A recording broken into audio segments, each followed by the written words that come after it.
자, 우리 법전 220페이지 부동산 가격 공시에 관한 법률, 우리가 부동산 공시법이라고도 하고요.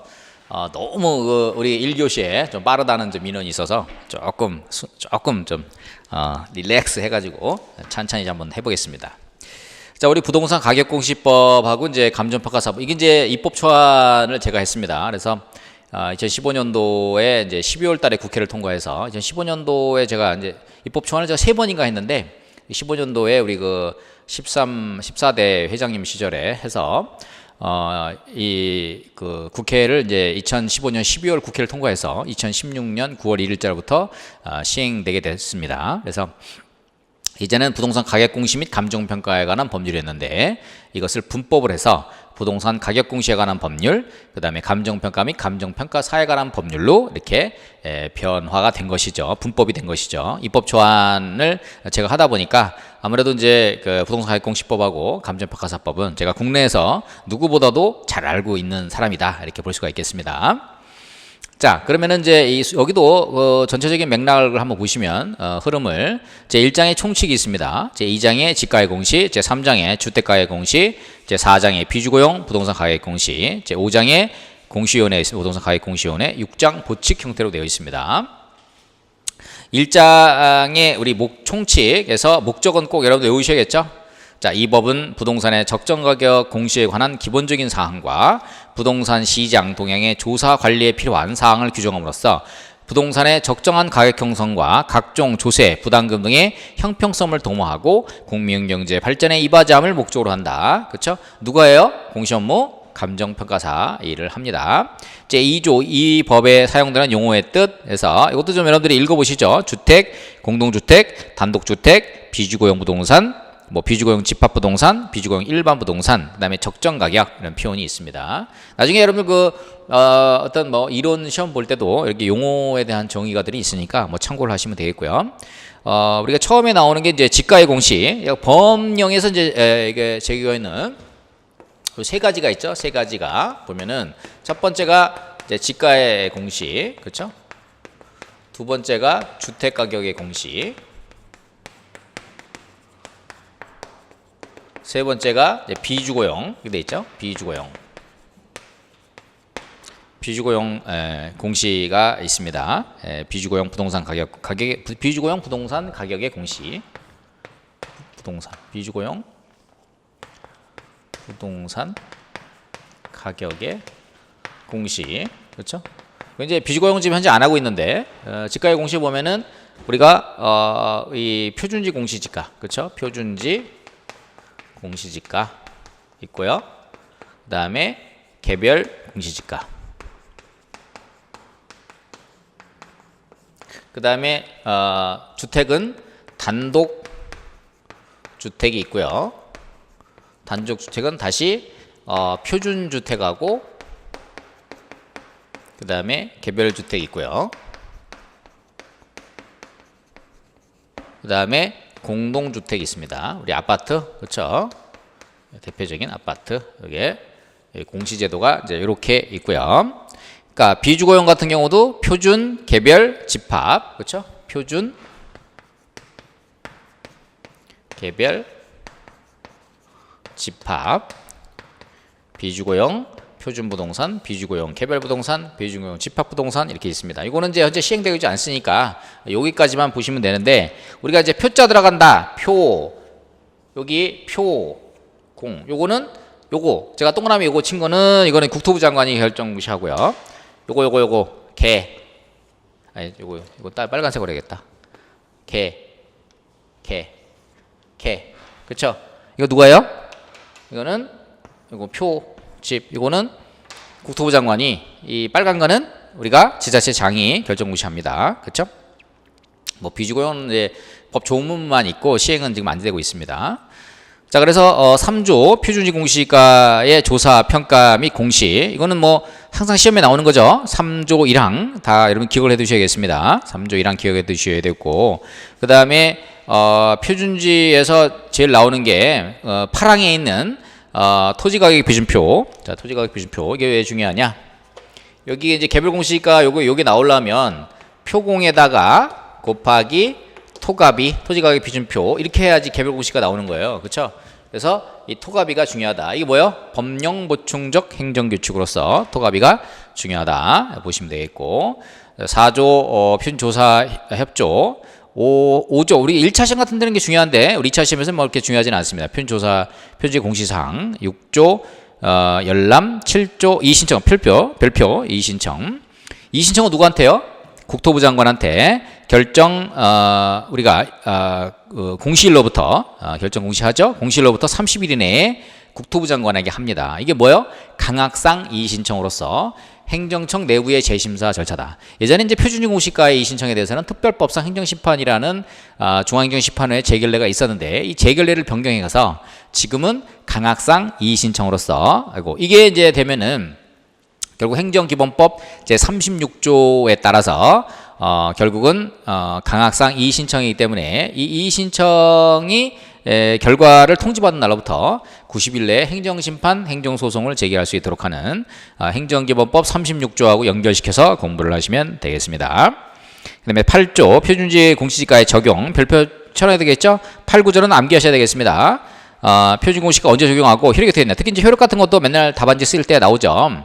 표준지 공시가는 토지시장의 지가 정보를 제공하고 일반적인 토지거래 지표가 되며 국가, 지방자치대 등이 그 업무와 관련하여 지가를 산정하거나 감정평가 법인 등이 개별적으로 토지를 감정평가하는 경우에 기준이 된다. 그 다음에 개공이죠. 10조 별표. 자, 10조는 뭐 여러분들 딸딸딸딸 외우셔야 되겠습니다. 예, 검증도 나오고요. 그렇죠?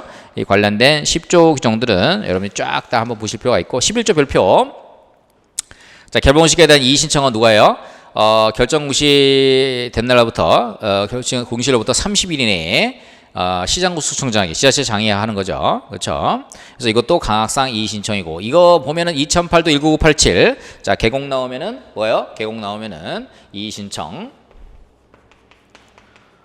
올해 시험에 나왔죠? 2008도 19987 그렇죠? 자, 이의신청 결과 통지서 받고 행정기본법 36조 사항에 따라서 행정심판 90일 내에 행정심판, 행정소송 제기할 수 있다. 그렇죠? 12조 정정, 그렇죠? 위산옥이 정정할 수 있는 거. 우리가 이제 직권정정과 그다음에 이의신청 정정은 다르다고 했습니다. 직권정정은 소급표, 그렇죠? 처음에 결정 공시된 날부터 소급해서 되는 거고, 그다음에 이의신청 정정은 새로운 처분으로 본다, 그렇죠? 그런 내용들을 참고하셔 보시면 되겠고, 13조 타토출. 우리가 토지보상법에 타토인지는 손실보상 규정이 있는데 우리가 공시 업무를 하는 13조 타토출은 이 손실보상 규정이 없습니다. 그렇죠? 그런 부분이 있고 14조 스킵, 15조 참고, 자 16조 표준주택 가격의 조사, 산정 및 공시. 그러니까 16, 17 뭐 이런 것들은 지금까지 우리 시험에 나오진 않았어요. 18조 왜 안 나왔냐면 19조까지 우리가 지금 업무를 하는 거는 지금 표준지 공시가 평가 업무와 개별 공시가 검증 업무를 해요. 감정평가사가. 나머지 표준주택이라든가 개별주택 뭐 이런 거 특히 이제 뭐 이와 관련된 거는 뭐 우리 부동산원에서 그렇죠?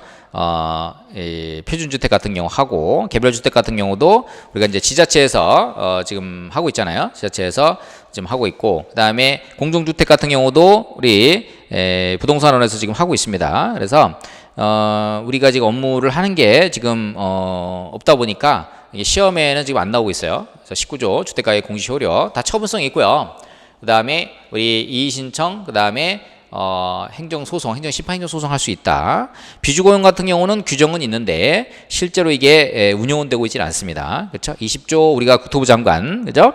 마찬가지 이것도 처분이고요. 처분이고 이의신청할 수 있고 행정심판, 행정소송 제기할 수 있다. 비주거용 개별부동산은 시장구수구청장이 이것도 마찬가지 이의신청 처분이고 이의신청 그 다음에 전부 행정심판, 행정소송 제기할 수 있도록 하고요. 비주거용 집합부동산 요거 같은 경우도 어떻게 돼요? 이 같은 경우도 처분성 인정되고, 그러니까 집합 들어가고 표준 들어가면은 전부 공동 들어가고 그러면은 국토부 장관이, 그 다음에 개별 들어가면 전부 지자체 장이, 이의신청, 행정심판, 행정소송 제기할 수 있다. 각 처분성 인정된다. 이렇게 봐두시면 되겠습니다. 중앙부동산 공시위원회 24조 이게 시험에 나온 거 있죠? 약술로, 그렇죠? 위원회 같은 경우는 여러분들 한 번씩 한번 읽어보시면 되겠습니다. 22내고 국토부 제1차관이 위원장이다, 그렇죠? 그래서 감정평가사 관련된 분들 할 수 있고 뭐 10년 이상 보통 하죠. 그다음에 시군구 부동산 강시위원회 마찬가지고요. 이것도 한번 보시고요. 보칙 26조 공시 보고서 제출, 26조의 적정 가격을 위한 계획 수립, 그렇죠? 참고하시면 되겠고요. 시세 반영률 목표 이제 이런 게 있었는데 이게 너무 그 과표가 너무 그 우리 공시 가격이 너무 시세 반영을 하다 보니까 과표가 부동산 가격이 올라가가지고 세금이 올라가는 이상한 현상이 있어서 이제 이런 부분들에 대해서는 앞으로 좀 손을 좀 더 봐야 될 것 같죠. 27조 공시가격 정보체계에 대한 구축 및 관리 보시면 되겠고 27조의 회의를 공개하도록 하고요. 28조 업무 위탁 참고하시고 29조 수수료, 30조 벌칙 별표. 자 벌칙 제28조에 대해 업무 위탁 받으면 임직원, 중앙부동산 공시위원회 공무원 아닌 위원 전부 공무원 의제 된다. 참고하시면 되겠고 부동산 가격 공시에 관한 법률 시행령은 특별하게 볼 게 없습니다. 그렇죠? 시행규칙도 마찬가지고요. 자 감정평가사법 보겠습니다. 우리 그 채점 팀장이 뒤에다가 14, 15, 16 추가 자료 했으니까 여러분들 저거 한번 따라서 보시면 되겠고요. 자 감정평가사법에도 전체 맥락을 한번 흐름이 어떻게 되어 있냐 보시면은요. 제1장 총칙이 있고요. 제2장 감정평가, 제3장 감정평가사, 그렇죠? 그 다음에 제4장 한국감정평가사협회, 제5장 징계, 제6장 과징금, 제7장 보칙, 제8장 벌칙으로 되어 있습니다. 그렇죠? 자, 총칙에서 제1조 외워야 되겠죠? 목적. 이 법은 감정평가 및 감정평가사에 관한 제도를 확립하여 공정한 감정평가를 도모함으로써 국민의 재산권을 보호하고 국가경제 발전에 기여함을 목적으로 한다. 자, 2조 토지 등 감정평가, 감정평가업, 감정법인 등 이거 한 번씩 읽어봐 주시고요. 3조 별표 시험에 나오는 거죠. 자, 기준 토지 등의 감정평가할 때 공시지가 기준으로 한다는 거, 그렇죠? 별표 쳐놓으시고 꼭 좀 기억을 해두시고 최근에 이제 우리가 그 기준 재정기관 만든다고 했죠. 요거 이제 앞으로 진행이 될 거고 4조 별표 타인에 의뢰해서 토지 등을 감정평가하는 직무를 하는데 공공성을 지닌 가치평가 전문지로서 공정하고 객관적으로 직무를 수행해야 된다. 그 조항도 꼭 받으시고요. 감정평가 의뢰 우리가 이제 3항 같은 경우가 준공용제 이게 완전 공용제는 뭐뭐 해야 된다라고 하는데 협회에다가 해가지고 우리가 뿜빠이에서 나눠주는 거 있죠. 이게 이제 공용제 방식으로 하려고 했던 건데 그렇고요. 6조 감정평가서 관련된 내용이 되겠습니다. 감정평가서 7조 감정평가 심사 참고하시고요. 8조 별표 시험에 나왔죠. 감정평가 타당소사 원래는 제도 개선을 위해서 이거를 만든 건데 법도 감정평가 제도 개선을 위해서 한다고 돼 있잖아요. 법에도. 근데 표본조사 실시하고 근데 이게 징계의 선행제도로 해가지고 그렇죠. 좀 약간 우리 어깨 그 뭐랄까요 뭐 좀 길들이기 뭐 이런 걸로 느낌이 들어가가지고 그렇죠. 좋지 않은 걸로 지금 생각이 되고 있는데 어쨌든 원래는 제도 개선을 위해서 만든 거였습니다. 처음에는. 그 다음에 제9조 감정평가 정보체계 구축 운영 참고하시면 되겠고 자 10조 업무 범위 별표 자 뭘 할까요? 감정평가사는 무슨 업무를 할까요? 10조 1호부터 9호까지 암기 자 11조 자격 시험 합격하면 자격 줍니다. 12조 결격사 이것도 좀 알아두시오. 3, 4, 5에 뭐냐면 이 법이 빠져 있어요. 그렇죠? 그래서 2007년도 그 군형법에 따라서 집행유예를 선고받고 나온 군인분께서 감정평가사 시험을 보려고 했는데 2007년도 긴급 공안정국에서 이 법령의 결격사에 의해서 이 법이 빠졌어요. 그럼 다른 법률에 의해서 집행유예를 받았잖아요. 금고 이상의 실형이 있잖아요. 그래서 시험을 못 봐가지고 헌법소원을 제기했습니다. 누가 어떻게 얘기했을까요? 결국은 그 군형법에 따라서 그분은 결국은 헌재에서 기각했습니다. 왜냐하면 감정평가사 국민의 재산권을 다루는 사람 범죄자 안 된다 이런 식으로다가 판시를 함으로써 그쵸 결정을 한 거죠. 그래서 영원히 우리는 이 법이 아니기 때문에 모든 법에 의해서 금고 이상 실형을 선고받으면은 감정평가사는 영원히 될 수 없습니다. 그러니까 여러분들 항상 어떻게 해요? 말년 병장의 자세로 그쵸? 항상 임신 9개월의 자세로 낮은 그쵸? 떨어지는 낙엽도 피해라 이렇게 누가 때리면 그냥 맞아라 제가 그랬죠? 맞고 병원에 누워서 치료비 받으면서 복귀 공부 열심히 하시면 되겠습니다. 그렇죠? 이거 이제 여기 결격사이고 이게 해마다 제가 그냥 드리는 말씀이 아니고 해마다 막 두세 명씩 12시에 전화 와요. 경찰서인데 쌍방폭행이다. 그렇죠? 이래가지고 전화 와가지고 하는데 여러분 쌍방폭행 같은 경우는 반의사불벌죄 해가지고 그렇죠? 예, 무조건 둘 다 들어가야 돼요. 그러니까 누가 때리면 그냥 맞아야 됩니다. 그렇죠? 그리고 그냥 들어 누워 계시면 됩니다. 그렇죠? 자, 13조 자격 취소 부정한 방법으로 커닝한 거 그렇죠? 그 다음에 이제 설립인가 취소가 있었는데 그게 없어지고 39조 제2항 1호 뭐예요? 자격의 취소, 등록의 취소, 업무정지, 견책 그렇죠? 여기서 특히 그 여러 가지 중에서 32조 제1항 1호가 뭐예요? 자격이 취소하는 거죠. 그렇죠? 근데 이제 컨닝하는 거 빼고 자격이 취소가 뭐가 있어요? 우리가 그러니까 요번에 이제 법이 개정이 돼서 여기 제가 그래서 파일로는 올려드렸는데 우리 옛날 법제는 안 바뀌었어요. 금고 이상 1회 아웃. 명의되어, 그쵸? 업무정지 1년 2회 아웃. 그쵸? 여기 이제 원 스트라이크 아웃이 지금 하나 바뀌었어요. 그렇죠? 근데 법전은 안 바뀌어져 있는데 파일에는 제가 올려드렸으니까 원 스트라이크 아웃 바뀐 거 꼭 알아두시기 바랍니다. 39조 1항 2호가 감정평가사에 대한 자격 취소거든요. 그렇죠? 근데 거기는 또 재량행위로 돼 있어요. 근데 여기서 보면은 그 자격을 취소해야 된다. 이거 기속행위로 돼 있네. 그게 뭐냐면은 결국은 거기서 자격의 취소가 결정이 되면 징계위원회 결정이 되면은 이런 내용이 결정이 되면은 반드시 하도록 하는. 그래서 결국은 국토부 장관은 거기에 이제 따르도록 하는 그 결정에 따르도록 하는 그런 부분들만 여러분들이 보시면 되겠습니다. 그래서 실질적으로 그 기속행위는 부정한 방법 빼고 나머지는 이제 재량행위로 보시면 돼요. 그렇죠? 그 다음에 14조 시험 보는 거죠. 이거는 뭐 크게 일부 면제 있고요. 16조 부정행위자 취업원 보시면 되겠고 17조 등록 및 갱신 등록 법에서는 3년 이상 하고 있는데 우리 시행령에 5년 하고 있죠. 5년. 그 다음에 등록 및 갱신 등록의 거부 12조 결격사유라 연수 안 받거나 등록이 취소된 3년이 지나지 아니한 자 업무정지 기한인 자 미성년자 피성년 왔다 갔다 옛날에 한정시사 금지사안자죠. 피성년 후견인 피한정 후견인 이렇게 말하고 있습니다. 그 다음에 등록이 취소, 결격사유고 사망한 경우 등록 취소한 경우가 있고요. 39조 2항 2호에 해당하는 징계를 받은 자, 그쵸? 그런 경우도 등록 취소죠. 거기에 이제 들어가 있고요. 외국 감정평가사 참고하시면 되겠고, 21조 별표 사무소 개설, 이번에 4번 문제 불이타로 나왔습니다. 그래서 개설 신고가 폐지됐습니다. 개설할 수 있다. 그래서 우리 협회에다 보면은 이제 그 운영이랑 사무소 개설 뭐 해가지고 운영하고 이런 거는 전부 협회가 지금 운영할 수 있도록 하는 거 제가 단톡방에 하나 올려드렸는데 참고하시면 되겠고 그 다음에 개설할 수 없는 거 결격사유 있고 그쵸. 그 다음에 합동업무 사무소 설치하는 거 한 개 사무소만 해야 된다는 거 그쵸. 그 다음에 고용인의 신고에 새롭게 들어갔죠. 21조 2 법정 면제됐다 때문에 그랬습니다. 그 다음에 22조 사무소 명칭 23조 수수료 뒷돈 받으면 안 된다 이런 내용이고요. 24조 사무직원에 대한 것도 자세히 규율되어 있고 25조 별표죠. 성실의무 그죠? 우리가 그 성실의무 품위 유지되고 공정하게 성실하고 공정하게 되고 중도 고의 또는 과실로 해서는 안 된다. 그 다음에 친족 소유하면 안 된다. 매매업하면 안 된다. 그렇죠? 뒷돈 받으면 안 된다. 5항에 그 한 개 사무소죠. 그 다음에 다른 주식 소유하면 안 된다. 그죠? 그 다음에 법인이나 사무직원은 유도, 금액을 유도 이런 거 안 된다. 보상. 26조 비밀준수 뭐도 중요하죠. 별표. 27조 명의대여 금지 별표.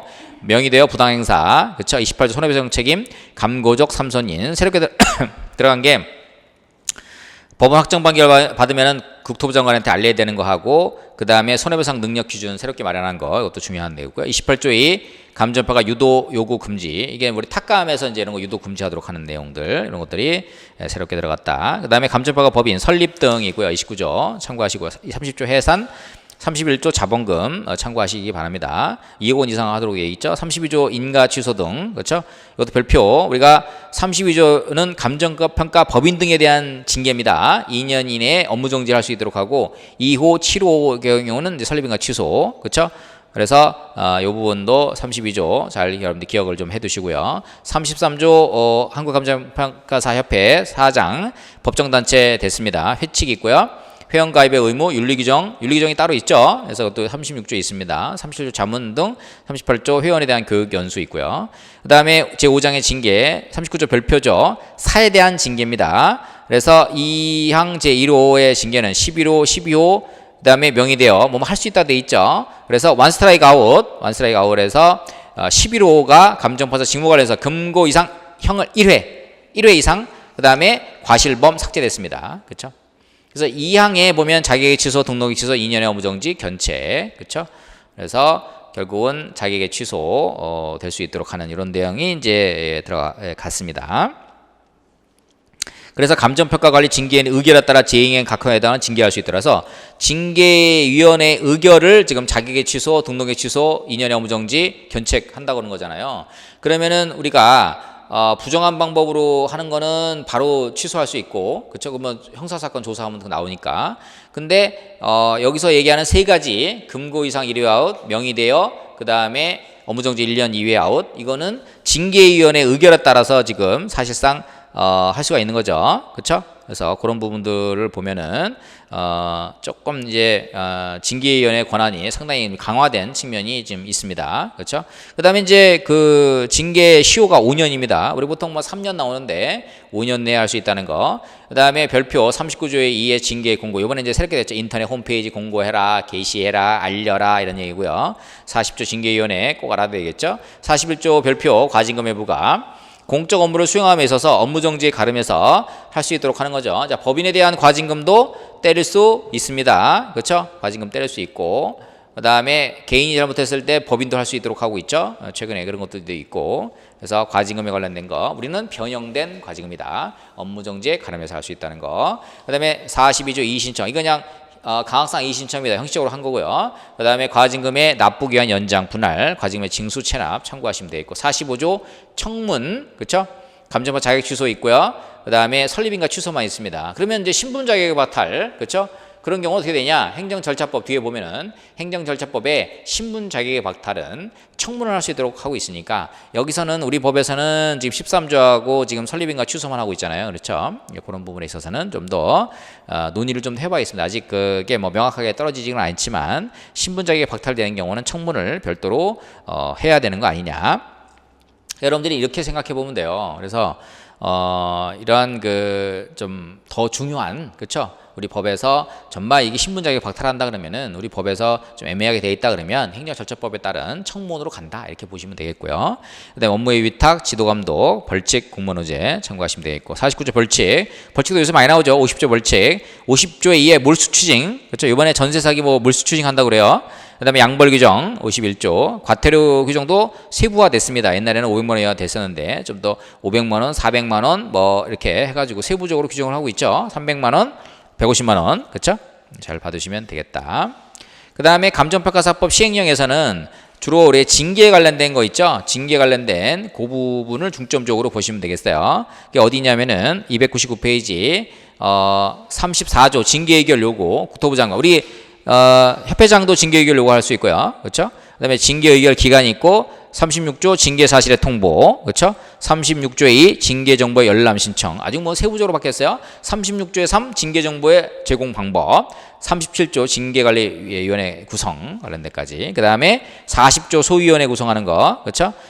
소위원회 구성 디테일하게 살펴보는 거죠. 41조 당사자의 출석, 42조의 감정부가 징계관리위원회 의결 내용이 있고요. 그다음에 과징금도 한번 참고해 보시기 바랍니다. 그 다음에 이제 우리 시험에 맨날 나오는 게 별표죠, 별표. 306페이지 감정평가업자, 법인 등의 설립인가 취소와 업무정지의 기준, 일반 기준이 있고 가중강조 기준이 있고 개별 기준에서 1차, 2차, 3차 맥시멈에서 처음 걸렸을 때, 두 번째 걸렸을 때, 세 번째 걸렸을 때, 그렇죠? 이것도 별표. 이게 뭐요? 법규명령 형식의 행정규칙으로서 법규성이 있다 이렇게 봐주시면 되겠습니다. 자, 그 다음에 이제 우리 책 순서대로 보면은, 감칙에 관련된 거는 뭐 특별하게 법규에서 시험에 뭐 잘 나오는 내용은 거의 없습니다. 여러분 이제 제가 감칙을 그래도 하루에 30분 보시라는 이유는 뭐냐면은, 요거를, 이제 이게 그 실무에서도 나오고, 그 다음에 이론에서도 나오니까 수시로 여러분들이 받으시면 되겠고, 그 다음에 감정평가 실무 규정이 요새 이론에서도 뭐 감정평가업자의 윤리라든지 뭐 이런 거, 디테일한 것들 많이 나왔잖아요. 그쵸? 그러니까 이것들도 여러분들이 수시로 한번 자주 보시면서 어떻게 지금 규율하고 있는지 이런 것들을 좀 자주 보시면은, 불이타 같은 경우는 여기서 전부 다가 해결을 할 수가 있어요. 그렇죠? 그러니까 자세히 한번 받으시면 좋을 것 같고요. 그 다음에 이제 대한민국 헌법 중에서 우리가 제일 많이 보는 게 23조 재산권 보상 같은 거죠. 우리 법전 398페이지 보면은 모든 국민의 재산권은 보장된다. 그 내용과 한계는 법률로 정한다. 이 항에서 재산권 행사는 공공복리에 적합하도록 해야 된다. 사망 별표죠. 공공복리의 공공 필요에 의한 재산권의 수용, 사용 또는 제한 및 그에 대한 보상은 법률로서 하되 정당한 보상을 지급해야 된다. 그 다음에 27조 재판받을 권리 있고요. 그 다음에 34조 사회적 기본권으로서 우리가 뭐 이주대책이라든가 이런 것들 할 때 하고요. 37조 제2항에서 우리가 국민의 우리 자유권 관련된 쟁점 보시면 되겠습니다. 그 다음에 이제 402페이지 행정기본법 별표 쳐놓으시고요. 행정기본법은 이제 법률 위주로 보시면 되겠습니다. 거의 뭐 중요한 내용들이 많이 들어가 있는데 그 중에서 행정법 일반 원칙, 그렇죠? 제1조 목적하고 2조 한번 받으세요. 2조 별표 쳐놓으시고 1조 별표 쳐놓으시고 받으시고 403페이지 법치행정의 원리 8조 그쵸? 법치행정의 원리 꼭 우리가 실질적 법치주의입니다. 법치행정 원리였고요. 9조 평등의 원칙, 10조 별표죠. 비례 원칙 그렇죠? 우리가 적필상 이거 그대로 여기다 규율하고 있고 11조 성실 의무 및 권한남용의 원칙 12조 별표죠. 1항이 신뢰보 원칙이고 2항이 실권의 법리입니다. 그 다음에 13조 부당결부금지 원칙 언제 나와요? 부관과 같이 나온다. 그렇죠? 그 다음에 14조의 법적용의 기준 15조 처분의 효력 16조 뭐 참고하시면 17조 별표 부관 그 다음에 18조 우리가 직권 취소 위법부당한 처분의 직권 취소고요. 19조가 적법한 처분의 철회 이거 참고하시면 되겠고요. 그다음에 뭐 제재 처분의 기준이라나 제재 처분의 제척 기간 참고하시면 되겠고 뭐 그다음에 27조 공법상 계약 관련된 거 보시면 되고 30조 행정상 강제 중에서 제1항 1호 행정 대집행 위주로 받으시면 되겠습니다. 그거 받으시면 되겠고요. 다른 것들은 뭐 크게 그다음에 36조 처분 등에 대한 이의신청이죠. 뭐 1항부터 뭐 7항까지 쭉 있는데 그중에 4항 이의신청에 대한 결과를 통지받은 후 행정심판 또는 행정소송을 제기하는 자는 그 결과를 통지받은 날로부터 90일 내에 행정심판 행정소송을 제기할 수 있다. 그러면은 이의신청 결과를 통지받으면 어떻게 돼요? 새로운 처분으로 본다. 이렇게 보시면 되겠습니다. 그 이외에는 뭐 특별한 내용이 없고요. 자, 그 다음에 행정소송법 보겠습니다. 행정소송법. 자, 행정소송법이 아주 디테일한 부분들이 많이 있습니다. 자, 목적 한번 보시죠. 이 법은 행정소송 절차를 통하여 행정청에 위법한 처분, 그 밖에 공권력의 행사, 불행사 등으로 인한 국민의 권리 또는 이익의 침해를 구제하고 공법상의 권리관계 또는 법정에 관한 다툼을 적정하게 해결함을 목적으로 한다. 그렇죠? 자, 처분 등 개념이 나옵니다. 처분 등이라 하면 행정청에 하는 구체적 사실에 관한 법집행위로서 공권력의 행사 또는 또는 그 거부와 그 밖에 예준한 행정장애 및 행정심판의 제기를 말한다. 그렇죠? 자, 부작이라는 건 뭐예요? 부작이란 행정청의 당사 신청에 대해 상당한 기간 내 일정한 처분을 할 법률상 의무가 있음에도 불구하고 이를 하지 않는 것을 말한다. 그렇죠? 그래서 처분 등 이 개념을 여러분들이 꼭 알아두셔야 되겠고요. 행정소송의 절차, 행정소송의 종류 보면은요, 우리 주로 이제 시험에 나오는 거는 항고소송, 당사소송입니다. 항고소송은 처분의 공정력을 깨는 거예요. 행정청의 처분이나 부작에 대한 에서 소송을 제기하는 거. 당사소송은 행정청의 처분을 원인으로 하는 법률관계에 관한 소송, 그 밖에 군법상의 법률관계에 관한 소송으로서 그 법률이 한쪽 당사를 필요로 한다. 뭐 민중소송하고 기관소송 나온 바가 없고요. 항고소송의 구분은 취소소송, 무효동의소송, 부작위소송. 우리가 주로 취소소송 주로 논의를 하고 있죠. 그 다음에 국외기관에 기한, 그다음에 명령규칙위원 판결의 공고, 뭐 사건의 이성, 법적용내, 그렇죠? 이거 좀 알아두셔야겠죠. 자주 나오죠. 법적용내. 행정소송에 대해서는 다른 법에 특별한 기준이 있는 경우를 제외하고는 이 법에 정하는 바에 따라 한다. 그렇죠? 그래서 만약에 행정소송에 관해서 이 법에 특별한 규정이 없는 사항에 대해서는 법원조직법과 민사소송법, 민사집행법 규정을 준용한다는 규정이 따로 있습니다. 자, 그다음에 이제 취소소송 나오면은 요게 이제 주로 시험에 우리가 아주 기본 중에 기본으로 나오는 거죠. 그렇죠. 취소소송이 주로 거의 시험에 나온다 이렇게 보시면 되겠습니다. 그래서 취소소송의 요건, 그렇죠? 취소소송의 요건, 소송의 요건. 요거 여러분들이 외우시면 되겠어요. 그래서 대, 소, 원, 전, 기, 관, 피. 지금까지 이것만 나왔어요. 그렇죠? 피. 그 다음에 우리가 요건 통과했다 그러면 이제 본안 판단, 그쵸? 본안 판단 하면은 위법하냐 이거 물어본 거잖아요. 위법하냐, 그쵸? 그러면은 보통 법령을 위반했느냐, 그쵸?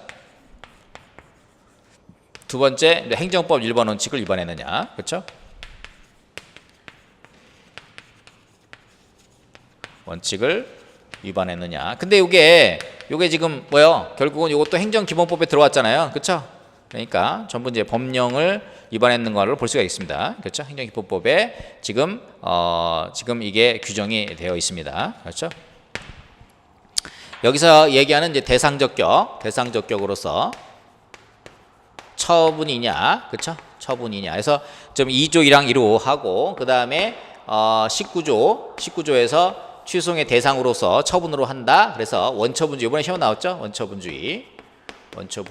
그래서 2008도 1504 아침에 일어나보자마자 2008 1504 나온다 나왔잖아요. 그렇죠? 나온다. 2008도 8돌들 보증서 나온다. 그렇죠?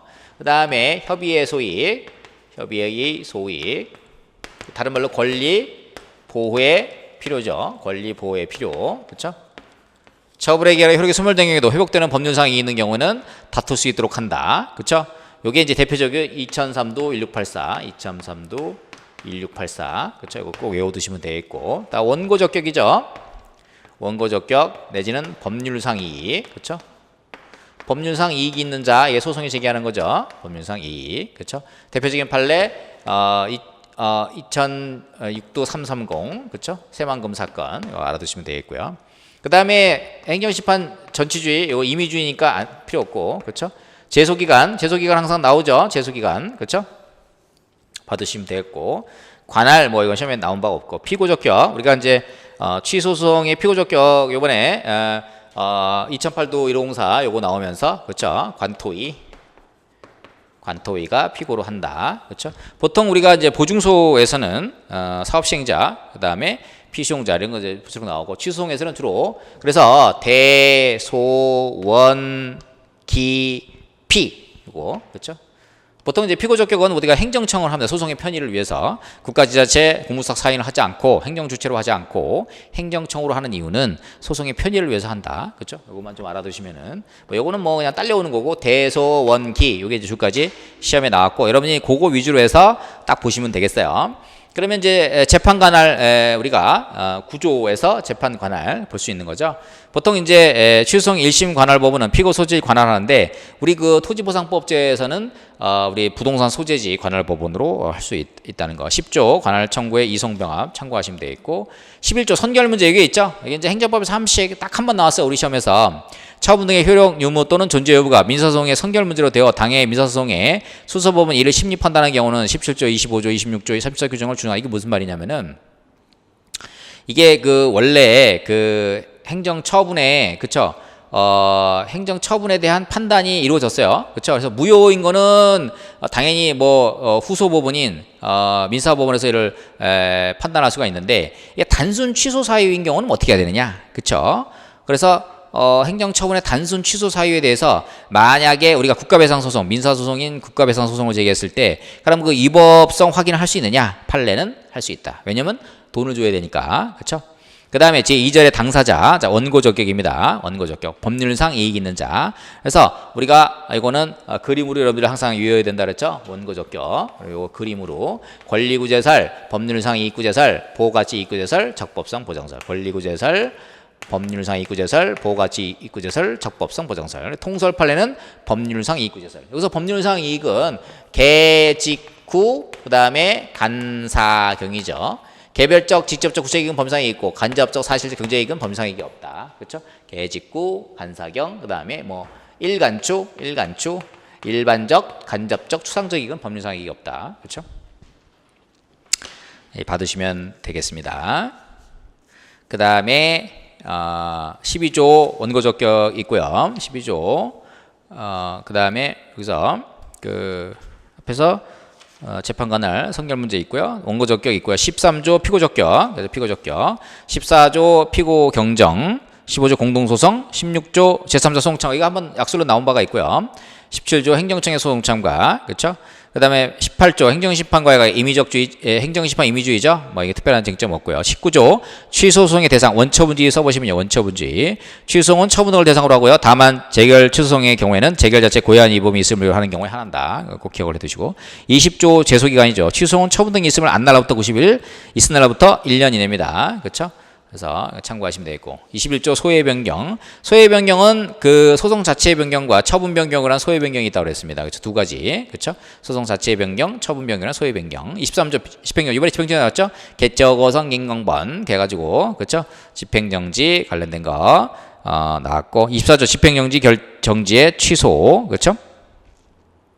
보시면 되겠고, 심리 25조, 26조 보시면 되겠고, 27조 별표 재량 처분의 취소.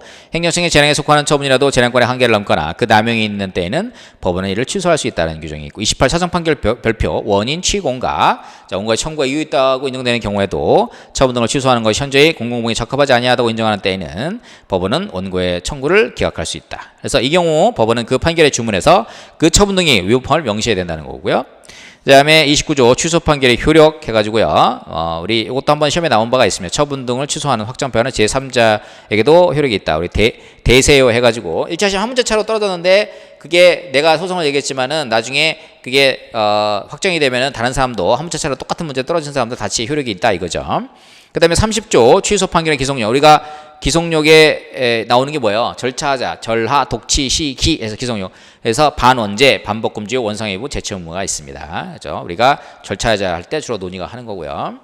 그다음에 이제 보칙에 관련된 거 이런 것들은 여러분 참고로 해주시면 되겠습니다. 시험에 나온 바는 없고요.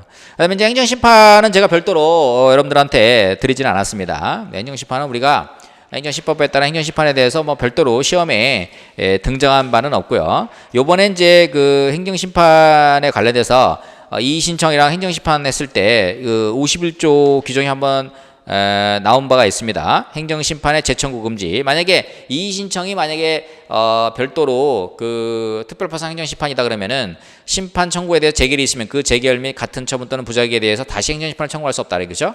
51조 행정심판 재청구 금지. 요걸 논거로 해서 이의신청이 만약에 특별파상 행정심판이면은 똑같은 행정심판 제기할 수 없다. 뭐 이런 정도가 그렇죠? 뭐 논의가 됐고 뭐 시험으로는 뭐 크게 중요도가 없어서 넘어가고요. 그 다음에 이제 행정절차법이죠. 여러분들이 본격적으로 공부 많이 해두시기 바라 행정절차법입니다. 그쵸?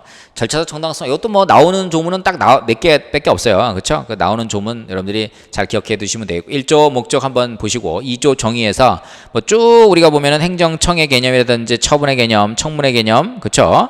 뭐 이런 것들 기억을 좀 해두시면은 좋을 것 같고요. 그 다음에 4조 신의 성실 및 신뢰 보호 있어야 되고요. 5조 투명성 있게 해야 된다. 행정은. 그쵸? 그런 내용들 받으시면 되겠고, 그 다음에 여러분들이 이제 시험에 이제 주로 나오는 것들은 17조부터 처분의 신청, 행정절차법이 처분 신청하고, 그 다음에 처리기간의 공표, 처분 기준의 공표 이렇게 쭉 하고요. 그 다음에 중요한 거 별표 21조 사전통지. 자, 행정청은 1항 468페이지에서 당사자에게, 그러니까 이제 행정절차법에서는요 기본적으로 여러분들이 세 가지죠. 시험에 주로 나오는 게 세 가지 내용이 되겠습니다. 그래서 사전 통지 21조, 그렇죠? 그다음에 의견 청취, 주로 이제 청문이죠. 청문 22조, 그렇죠? 그다음에 이유 제시, 그렇죠? 23조, 그다음에 이제 24조에서 서면으로다가 우리 처분을 하는 거죠. 그래서 21, 22, 23조를 거의 뭐 딸딸딸 여러분들이 잘 외워두시기 바랍니다. 그래서 처분의 사전 통지는요, 행정청은 당사자에게 의무를 부과하거나 권익을 제한하는 처분을 하는 경우에는 미리 다음과 그의 사항을 당사자에게 통지해야 된다 쭉 하고 있고요. 그렇죠? 그 다음에 제 사항에 보면은 다음과 권한에 대한 경우는 재량에 따라 통지를 하지 않냐 생략할 수 있는 거죠. 공증현 세 가지라고 제가 했습니다. 생략 사유 세 가지, 사유 세 가지, 공증현, 그렇죠? 여기서 공증현 포 하나 들어가 있죠. 포. 그 다음에 모단긴, 요거 항상 시험에 나올 수 있는 겁니다. 잘 기억을 해두세요. 그래서 469페이지에서 21조 제4항 다음과 거 보면은요, 공공복리 생략할 수 있는 거, 통제하지 아니할 수 있는 거, 공공의 안전 또는 복리를 위하여 긴급히 처분할 필요가 있는 경우, 두 번째, 법령 등에서 요구된 자격이 없거나 없어지게 되면 반드시 일정한 처분을 해야 되는 경우에 그 자격이 없거나 없어지게 되는 사실이 법원의 재판 등에 의해서 객관으로 증명된 경우, 세 번째, 해당 처분의 성질상 의견 청취가 현저히 곤란하거나 명백히 불필요하다고 인정될 만한 상당한 이유가 있는 경우, 그렇죠? 공증현 세 가지가 되겠습니다. 22조에서 행정청이 처분할 때 다음과 권한에 대한 청문을 한다 돼 있어요. 다른 법률의 청문 규정 우리 법에 45조에 있죠. 그다음에 행정청이 필요하다고 인정하는 거. 세 번째, 다음 갖고 처분하는 경우, 예전에는 뭐 이걸 의견 청취 기간 내에 뭐 신청하면 할 수 있다 그랬는데 지금은 한 달에 돼 있잖아요. 그렇죠? 두 번째, 신분 자격의 박탈, 그런 경우는 반드시 하도록 한다. 23조 별표죠. 행정청은 처분을 할 때 다음과 권한에 해당하는 경우를 제외하고는 당사자의 근거와 이유를 제시해야 된다. 첫 번째, 신청 내용을 모두 그대로 인정하는 처분인 경우, 모단긴이죠. 두 번째, 단순 반복적인 처분 또는 경미한 처분으로서 당사자가 그 이유를 명백히 알 수 있는 경우. 세 번째, 긴급히 처분할 필요가 있는 경우, 그렇죠? 모단긴. 그러니까 처분의 방식은 모두 기본적으로 서면으로 문서로 하는데요. 전자문서로도 할 수 있다 이런 내용이 있고 처분의 정정, 고지 이런 내용이 있습니다. 그다음에 청문 관련된 것은 구체적으로 청문 주제자가 따로 있잖아요. 그래서 우리가 이제 징계위원회와 달리 청문은 주제자 아주 정교하게 관련되어 내용이 있다. 이런 것도 받으시면 되겠습니다. 그다음에 이제 행정절차법은 신고라든지 확약 뭐 이런 것들, 위반 사실의 공표 뭐 이런 것들도 지금 들어가 있으니까 여러분들이 참고해 두시면 되겠습니다. 뭐 시행령에서는 특별하게 볼 게 없고요. 뒤에 여러분들이 각종 지침이 있어요. 이런 거는 우리가 표준지 선정관리 침해 표준지 조사 평가 기준은 시험에 나왔어요. 그렇죠? 법령 보충적 행정규칙으로서 뭐 시험에 나온 바가 있고요. 그렇죠? 그다음에 이제 여러분들이 그 관심이 또 많은 게 우리가 그 토지보상 지침, 그렇죠? 우리 직능단체에서 만든 겁니다. 그 전면 개정이 2020년 2월 19일 날 됐는데, 자 이거도 여러분들이 자주 봐주셔야겠죠. 실무를 풀라 그러면은 이거를 여러분들이 거의 자주 이렇게 봐두시면은, 그러니까 이거하고 지금 토지보상 시행규칙이 거의 토지보상법 시행규칙이 거의 뭐 보상할 때는 거의 매뉴얼처럼 돼 있습니다. 그래서 이게 자주 봐두시면은 눈으로 좀 익히고 처음에 볼 때만 좀 어렵지 자주 봐두시면은 뭐 어렵지 않게 소화해낼 수가 있겠습니다. 이거는 우리 직능단체에서 우리끼리 감정평가사들끼리 이거 한번 우리가 전문성 높게 하니라가, 그렇죠? 거의 뭐 우리 내부적으로는 헌법식으로 적용을 하고 있긴 합니다만은 보상할 때, 그렇죠? 그래서 뭐 보상할 때는 토보침 몇 조 이런 거 뭐 우리 그 토지보상법 시행규칙 몇 조, 토보침 몇 조 뭐 이런 것들 적는 것도 한 득점 포인트가 된다고 하죠. 그러니까 뭐 참고하시면 되겠습니다. 자, 이렇게 해서 우리가 3법과 관련된 우리 여러 조문들을 봤어요. 그러면은 이제 그게 전부 다가 우리가 시험과 연관되어 있는 아주 그 직접적인 관련된 내용이 되겠습니다. 그러면은 자, 그러면 이 법전과, 그러면 여러분이 법전을 다 이제 한 번씩 아침에 30분, 저녁에 30분 다 봤어요. 그렇죠? 그러면 이제 요새 출제 경향이 3법 중심, 그렇죠? 3법 중심. 그다음에 제가 3법 판례 시대, 그렇죠? 판례 시대. 그다음에 결국 3법 숙달 시대. 이거는 이제 한석봉이라고 제가 말씀을 드렸는데요. 그렇죠? 자, 그러면은 3법을 여러분들이 하루에 30분, 저녁에 30분, 아침에 30분, 그러니까 거의 뭐 무아지경으로 자주 봐주세요. 이거 이제 약술 같은 거 뭐 이런 거, 브리타 같은 거 다 나올 거예요. 그렇죠? 그럼 3법을 보면서 3법에 어떻게 연결되어 있냐, 그 판례가. 그렇죠?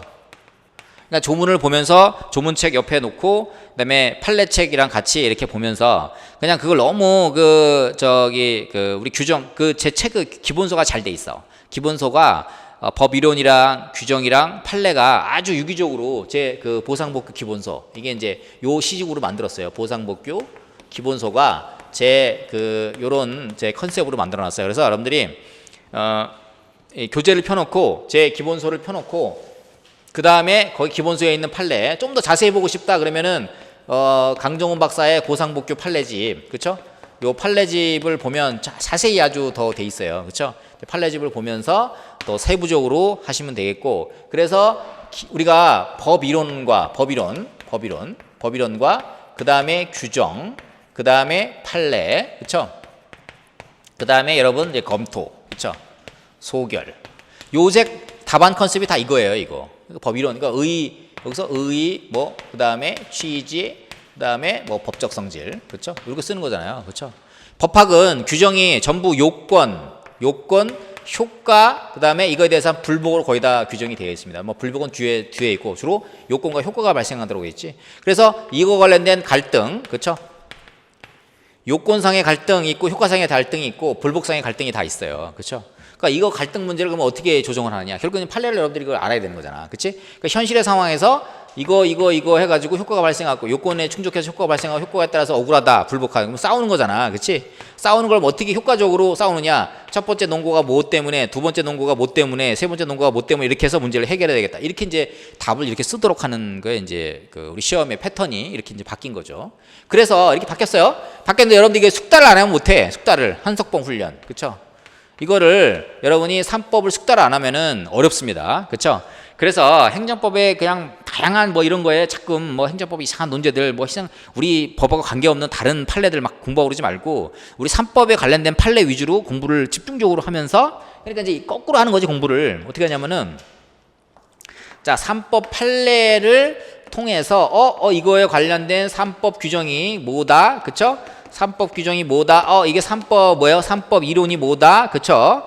이렇게 이제 공부가 되는 거야. 그치? 그래서 요새 제가 뭐 잠업사, 과징금, 그리고 판례를 뭐 명의대여 이런 거 판례를 설명하면서 이 관련 규정이 뭐고 이거에 대한 법 이론이 이렇게 적용이 된다. 근데 이제 답안지는 거꾸로 쓰는 거지. 이렇게 쓰고 그다음에 이렇게 쓰는 거지. 그치? 공부를 이렇게. 그렇죠? 그래서 여러분들이 최근에 공부 패턴에 있어서는 우리 3법 체계로다가 왔기 때문에 처음에 이제 그러니까 하루 아침 저녁으로 조문도 보고 그다음에 이 기본서를 통해서 또는 그 판례집을 통해서 나중에 이제 기출 판례도 판례 해설도 하거든요. 보면서 법 기본서 우리가 교재는 법 조문 순서대로 되어 있어요. 우리가 종합 문제 이번에 8월 달에 종합 문제 풀이하는 것도 다른 그 수험과 유일하게 조문 순으로 되어 있어. 앞에 토지보상법부터 부동산가격공시법, 감정평가사법까지 그냥 이거를 행정법으로 구분하지 않고 그냥 우리 3법 중심으로 해가지고 쭉 조문순으로다가 관련 규정과 그다음에 판례, 문제 형식으로 돼 있거든요. 그래서 조문순으로 공부를 하시면 굉장히 그 효과적으로 할 수 있게끔 교재도 조문순으로 돼 있고 조문순, 판례순 이런 식으로 돼 있어요. 그렇죠? 그러니까 그런 식으로 돼 있어서 요것만 여러분이 쭉 잘 따라가시면은 법규 60점 맞을 수 있습니다. 그렇죠? 법규 60점 맞아야 되는 거야. 이번에 실무 보니까 정신이 혼미하더라고. 그렇죠? 정신이 혼미하고. 작년에 또 이론 보니까 작년 이론이 또 혼미해. 그렇죠? 근데 법규는 여러분을 배신하지 않습니다. 이제 3법 중심 3법 판례 시대. 이제는 3법을 숙달하게 되면은 여러분들이 빠른 시간 안에 60점 맞으시면은 저는 55점 60점이 이제 목표인데 일단 60점 이상 맞으시면은 실무하고 이론이 약간 미스가 나더라도 빠른 시간 안에 합격할 수 있다고 보고요. 그래서 아침 저녁으로 여러분들이 이렇게 제가 이제 중요하다고 하는 거 조문들 했으니까 이제 처음에는 좀 정독을 하면 좀 시간이 걸려. 한두 시간 걸려. 이거 30분 어떻게 봐야 되는데 처음에는 한두 시간 걸리는데 거기다가 형광펜 쳐놓고 이제 좀 해놓으면은 아침에 30분 저녁에 30분 그쵸? 다음에는 10분 내에도 다 볼 수 있어. 자주 보다 보면은. 그래서 숙달된 조교가 되셔가지고 조문 그러니까 요새 요번에 중요한 조문들 자 요번 1번 문제에서 아주 중요했던 2008도 1호공사에서 85조 1항 20조 21조 22조 사업인정과 사업인정 고시효과 그 다음에 85조 1항 85조 2항 조문은 주지 않았습니다. 주지 않았어요. 조문 1번 가만히 보면 조문 안 줬어. 행정기본법 36조 4항 줬습니까? 안 줬잖아. 그치? 2008도 19987에서 보면은 그 관련된 이의신청 그건 있었지만 행정기본법 조문은 주지 않았습니다. 그 다음에 4번 사무소 개설 21조 조문 안 줬잖아. 그치? 옛날에 막 조문도 주다니 조문도 안 주는 거 봐. 그러니까 요새 그래도 징계 공고도 얍실하니 한가만 줬잖아. 한무가. 그죠? 그 다음에 집행정지 관련된 조문을 줬어요? 안 줬잖아. 그치? 그러니까 중요한 조문은 너 다 외워서 들어오라는 거야. 그 조문 제시해 줬다 그러는데 작년 문제도 그래. 작년 문제도 그렇고 올해 문제도 그렇고 중요하게 써야 될 조문은 안 줬어. 곁다리를 준 다음에 앞둘이 있는 거니까 네가 한번 생각해봐. 이렇게 해가지고 문제를 냈잖아요. 치사하긴 하지. 왜 그런데 조문을 주면 변별력이 안 생겨요. 왜냐면 그 암기한 사람하고 조문하고 막 판례 다 주면 다 쉴 것 같은데 조문하고 판례를 안 줘버리잖아. 그러면은 결국은 외운 사람은 쓰고 안 외운 사람은 못 쓰는 거지. 그러니까 시험은 결국은 보면은 뭐요? 다 외워라는 얘기잖아. 암기잖아. 그렇지? 이해는요 다음 역입니다. 무조건 시험은 외워야 돼. 외워야 쓰는 거야. 이해는 되지. 이해되면 정확하게 쓸 수 있어요. 근데 정확하게 쓰는 것도 암기가 안 돼 있으면은, 그러니까 시험은 여러분들이 항상 생각해 보면은, 자, 암기 50, 그쵸? 이해 50 이렇게 보는데, 암기는 뭐요? 스피드 때문에 외우는 거예요. 그쵸? 이해는 뭐요? 정확도 때문에 외워야 되는 거죠. 정확하게 해야 되니까. 그쵸? 근데 결국은 시험은 뭐요? 제한된 시간 내에 써야 되니까 이해된 거 쓸 수 있어요? 못 써요, 이거는. 이해된 거는 나만 이해하는 거야. 외운 거 쓰는 거야, 외운 거. 시험은 거의 뭐 90%가 암기지. 10%는 내가 답안지 만약에 소결이라는 이런 거 하면서 좀 이해하면서 그 소결에서 나름대로 논리 잡아주는 거 빼고는 실은 시험은 90%에서 100%가 다 암기입니다. 그렇죠?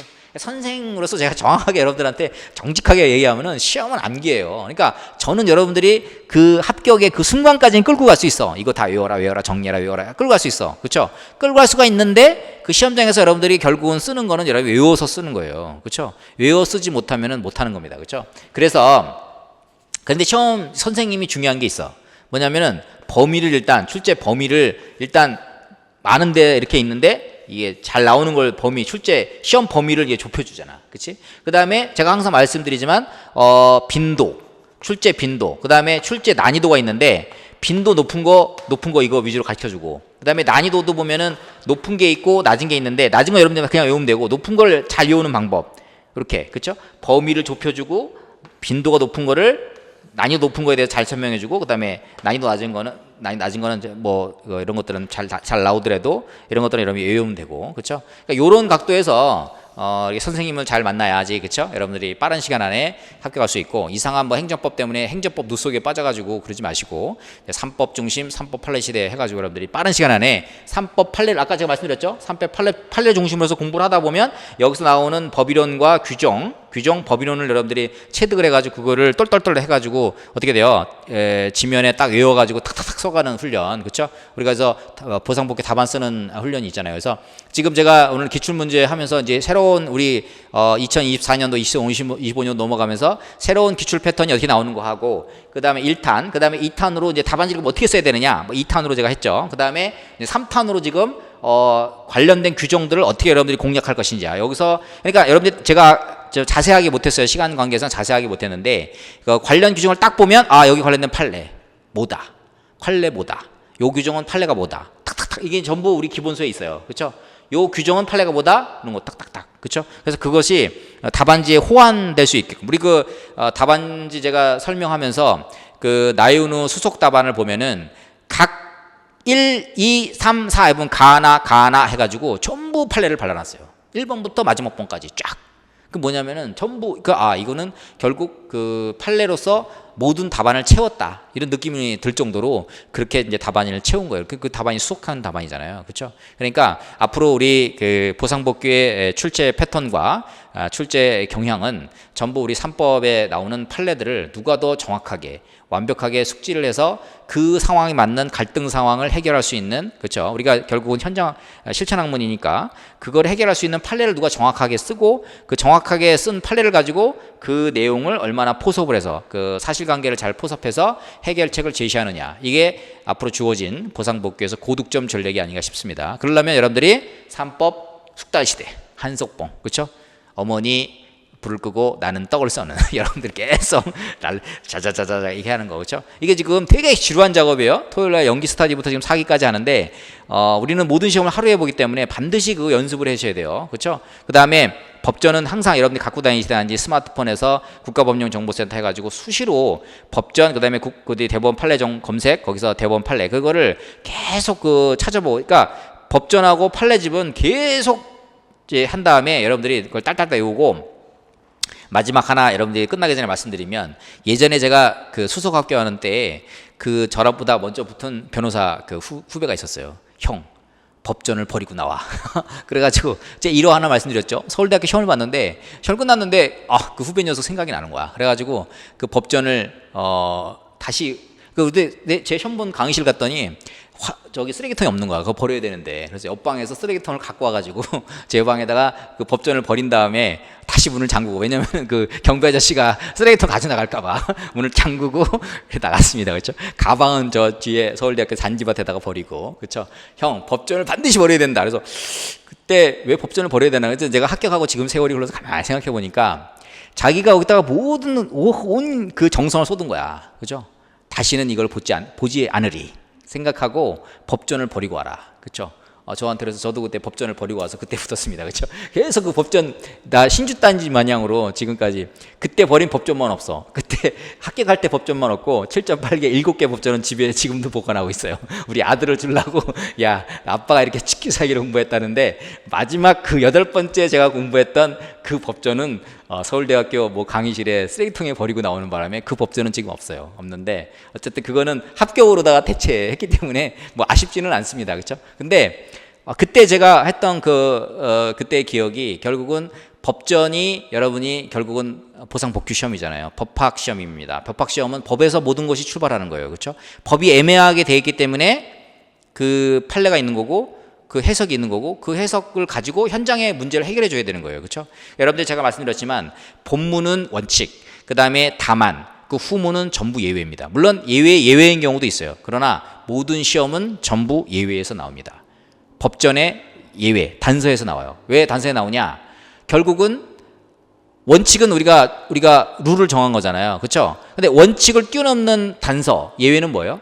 원칙보다 더 큰 합리성이 존재할 때 예외가 인정되는 겁니다. 그렇죠? 그러니까 모든 상황에서 이 문제에서 예외가 딱 나오는 거야. 그러면 시험은 다 예외에 나와요. 여러분 이 문제 다 보세요. 다 예외에서 나와요.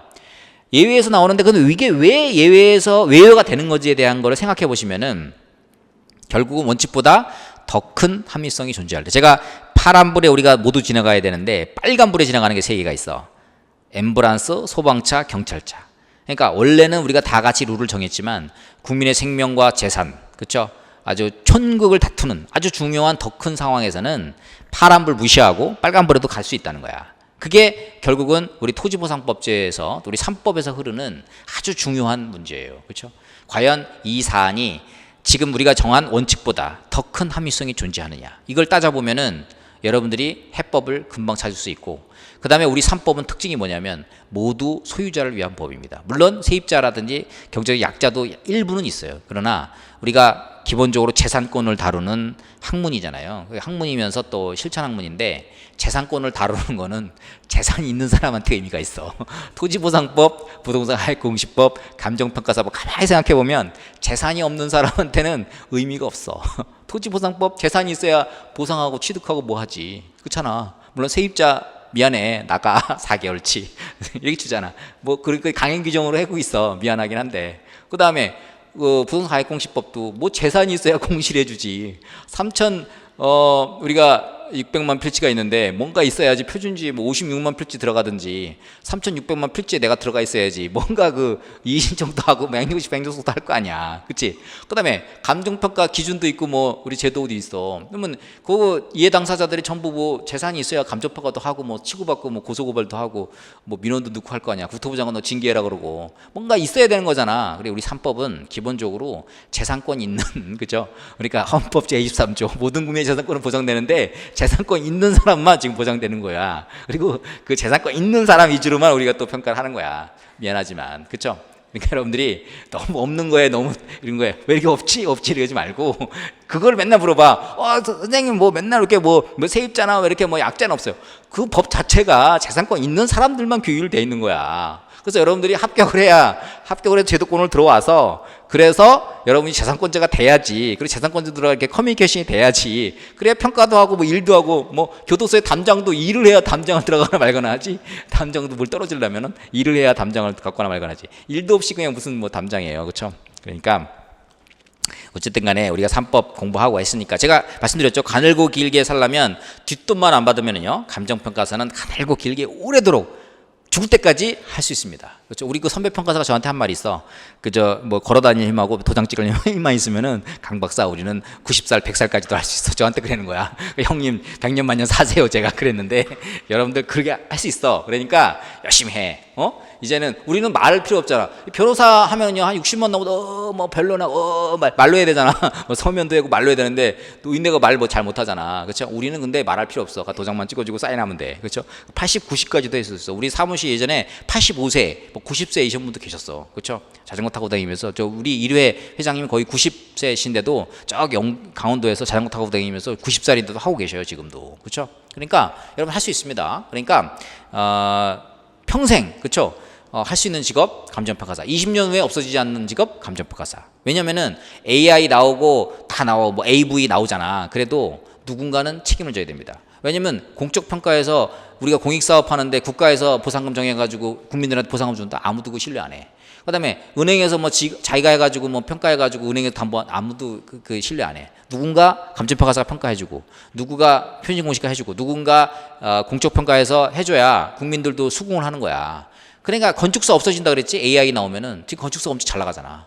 누군가는 건물이 무너지면 책임져야 되잖아. 그러니까 건축사가 도장을 찍어줘야 누가 책임져 주는 거야. 그치? 그래서 건축사 잘 나가잖아. 공인회계사 AI 나오고 다 한다 그랬지. 공인회계사 지금 80노인 내가 애가 도장만 찍어도 이 양반 적정 의견 하면은 연봉이 2억이래. 그쵸? 공인회계사 왜 그러냐? 누군가 책임져야 되잖아. 기업이 뭐 제대로 회계 처리하는 거냐? AI가 다 할 수가 없는 거거든. 그러니까 누군가 책임져야 되는 거예요. 그렇죠? 그러니까 20년 후에 없어지지 않는 직업이 감정평가사가. 왜냐면 부동산 물건은 같은 물건이어도 향이나 뭐 아파트도 그렇잖아. 그 한강이 보이는 데와 보이지 않는 데와 가격 차이가 몇 억씩 차이 나잖아. 그것처럼 그건 AI가 할 수가 없어요. 현장에 가서 우리가 봐야 아는 거야. 현장 가야지. 그렇죠? 그러니까 감정평가사 뭐라지 말고 여러분이 돈 못 번다 이렇게 생각하지 마시고요. 뭐 감정평가사 뭐 별거야. 여러분 대한민국 땅값 모든 부동산 정보를 내 손안에 마우스에 있다. 엄청난 권력입니다. 그렇죠? 여러분이 만져보지 못한 대한민국의 뭐요 담보, 소송, 경매, 시세 감정, 그렇죠? 모든 국공유지 평가 이 모든 거를 내 마우스 이 손안에 가지고 있다. 엄청난 권력이라니까 여러분들이 돈 못 번다. 나는 돈을 못 벌 수 있지. 다른 분은 많이 벌 수 있잖아. 장인 장모님 친구들 주변은 도와줄 수 있지. 그렇죠? 뭐 해가지고 궁금하다 그러면은 제 친구도 막 갑자기 얼마 전에 그 시골에 있는 땅인데 탁감을 봤더니 그 해줬어. 그래서 10억에 산대. 탁감을 해줬더니 30억인 거야. 30억. 그거를 지금 10억에 산다는 거야.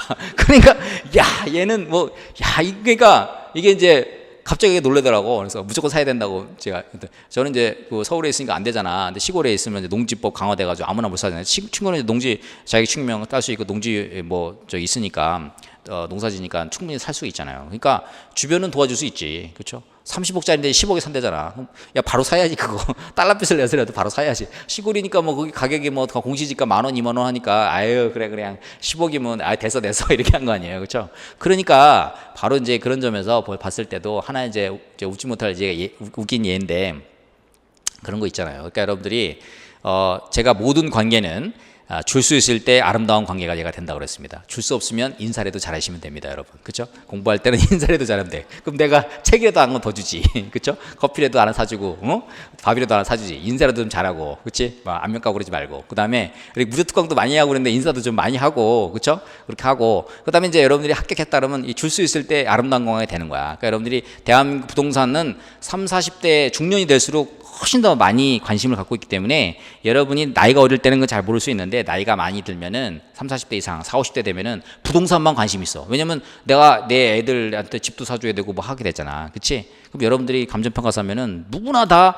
감정평가사에 대해서 굉장히 그 존경심을 가지고 이 사람한테 물어봐야 되겠다. 그쵸? 친구로 둬야 되겠다. 그쵸? 이렇게. 왜냐면 대한민국 0.01%잖아. 우리가 전체 5천 명밖에 안 되기 때문에 전체 인구 5천만에 치면은 엄청 소수잖아. 그치? 그러니까 만나기 어려워, 일반인들은. 재산이 특히 없는 사람은 만나기 어려워. 그쵸? 그러니까 재산 있으신 분들만 만나잖아. 그쵸? 제가 맨 처음에 그 합격해서 소개팅 하니까 감정평가사 뭐 이렇게 물어봤더니 병아리 감별사? 그다음에 보석 감정사? 그다음에 이제 KBS 진품 명품 얘기하더라고. 그래서 제가 우리 선배한테 얘기했더니 야 그런 애들 만나지 마. 그래서 왜요? 그랬더니 얘 재산이 없는 애들이야. 재산 있는 애들은 감정평가사 하면 벌써 알아들어. 막 그러더라고 저한테. 그렇죠? 예, 근데 그거 우스갯소리고요.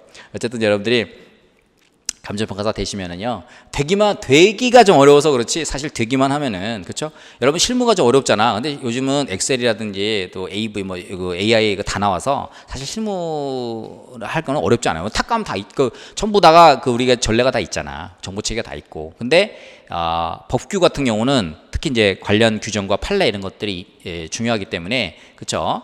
그런 부분들을 여러분들이 잘 공부를 해두셔야 할 필요가 있다. 그렇죠. 너무 이제 건조하게만 제가 쭉 수업만 해서 그렇죠. 원래는 초반에 제가 재미난 얘기 하려고 그랬는데 너무 할 게 많다 보니까 지금 여기까지 들어야 재미있게 끝나는데 맨 처음부터 재미나게 좀 하려고 그랬는데 못했어요. 원래 무료 강의는 원래 재밌게 원래 돈도 안 받고 하는 거니까 재미난 얘기도 많이 해주고 그래야 되는데 앞부분에 공부에 집중력을 높이기 위해서 너무 빨리 해가지고 그렇죠. 0.8배 정도로 하면은 좀 잘 들릴 수도 있을 거예요. 너무 빨리 했으면은 천천히 여러분 들이셔서 하면 되겠고요. 뒤에 이렇게 화기애애하게 그렇죠?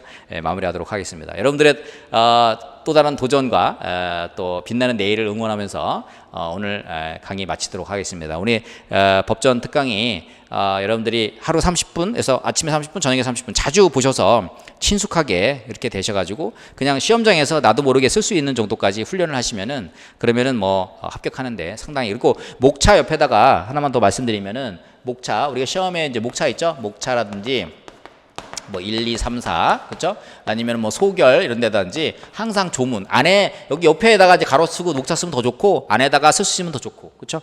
항상 규정 관련된 내용들은 답안에다가 그 관련 규정, 뭐 판례 번호도 외워서 쓸 수 있으면 좋고, 그래서 항상 그런 내용들을 답안에다가 여러분들이 내가 알고 있다는 것을 반드시 이렇게 잘 보여줄 수 있도록 그렇게 훈련을 하시면은 그러면 더 좋은 성적이 나오지 않을까 싶습니다. 그렇죠?